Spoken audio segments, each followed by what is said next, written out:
So Iran, or as it was called, right up until the second part of the 20th century, Persia.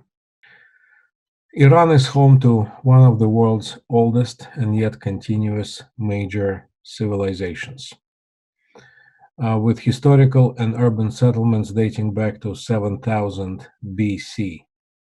As I told you in the beginning of this course, there are four people like that: Jewish people,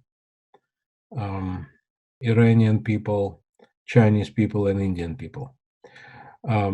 Those are the oldest and yet continuous major civilizations in the world.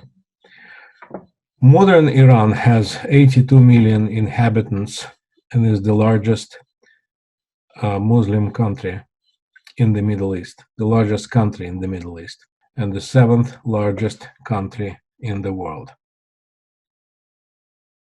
Now, a little bit about its political system, because it may be quite confusing. Iran's political system has elements of a presidential democracy and a theocracy that is governed by an autocratic supreme leader. Usually, when you watch American TV, Iran is commonly described as theocracy.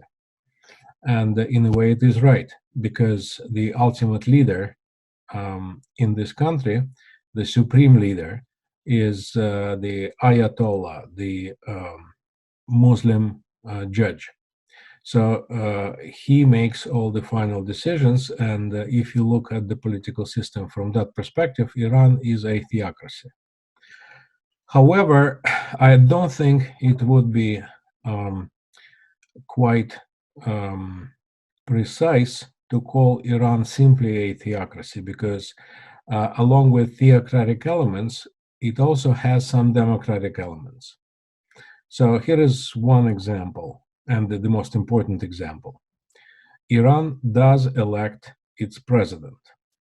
The people of Iran elect their president, and elections are real, and various candidates are presented to the people.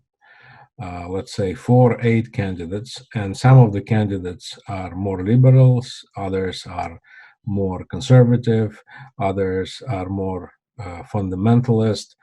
And in this way, the will of the people plays a role in how the country is governed. Now, the trick thing is that how do you become a presidential candidate? Here, the Iranian political system is very different from the American political system. In our country, in order to become a presidential candidate, you usually go through the primaries, through the process of selecting the strongest candidate from one of the parties, or you may simply nominate yourself as an independent candidate. In Iran, you cannot become a candidate to the presidency unless and until the supreme leader decides that you are worthy of being the candidate.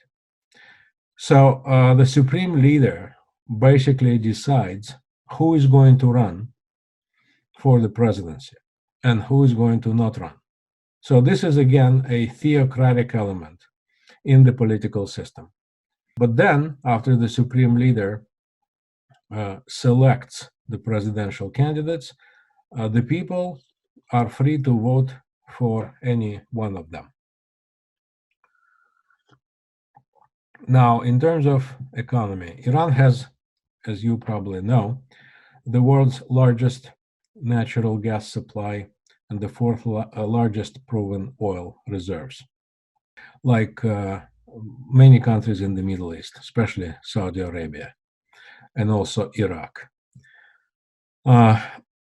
In terms of its demographic situation, historically, Iran was a multi-ethnic country. Iran remains a pluralistic society comprising numerous ethnic, linguistic, and religious groups, the largest being Persians, Azeris, Kurds, Mazandaranis, and Lurs. Now let's take a look at the political history of Persia. In the ancient world, Persia produced some of the greatest empires of the world.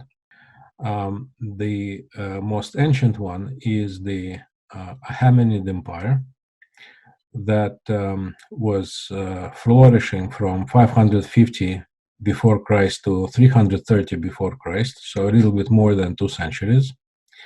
This empire was founded by Cyrus the Great. It was the first truly global superpower state in the world. This empire was spanning 3 continents. Now, this empire is mentioned in the Bible, in the Old Testament. If you remember the biblical history of the Jews were conquered first, the Hebrews were conquered first by the Babylonians and then by the Assyrians. And they went into their first exile. But then the Assyrians were conquered by the Persians. That was the Achaemenid Empire. And Persians were much more positively oriented toward the Jews. They allowed the Jews to come back from their exile. They allowed the Jews to rebuild the temple, to revitalize their religious life. And for that, the Persian king who issued a decree that actually allowed the Jews to come back was considered by the Jews to be the Messiah. Now, the Achaemenid Empire was the only civilization in all of history to connect over 40% of the global population, back then, of course, accounting for approximately, for about 50 million of the world's 112.4 million people in around 5th century before the Christian era. So it was a superpower. So here is another dynasty and another empire that is connected with Persia in 1501, and here we are talking about already the Christian era. In 1501, the Safavid dynasty reunified Iran as an independent state under its rule. By the way, what happened to Achaemenid Empire? The Persian Empire, the Great Persian Empire, was conquered by the Greeks. Alexander of Macedonia created his own Hellenistic empire, which survived for a while and then gave its place to the Roman Empire. So in 15, and then was the Muslim invasion, etc. But in 1501, the Safavid, the Persian dynasty, reunified Iran as an independent state under its rule.